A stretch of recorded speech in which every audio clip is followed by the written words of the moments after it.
কষ্ট সহ্য করতে পারে নাই বলে ফাঁসিতে ঝুলে গিয়েছে, বিষ খেয়ে ফেলেছে।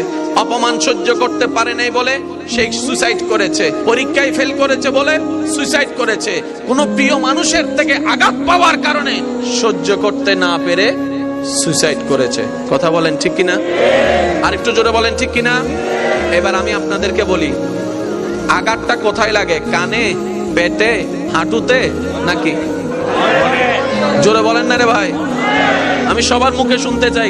কোথায় লাগে? অন্তরে। কোথায়? আরে জোরে বলেন কোথায়? কারণ ওই প্রিয় মানুষটা যার থেকে আপনি আশা করছেন তাকে আপনি ব্রেইনে রাখেন নাই, কানে রাখেন নাই, মনে জায়গা দিয়েছেন।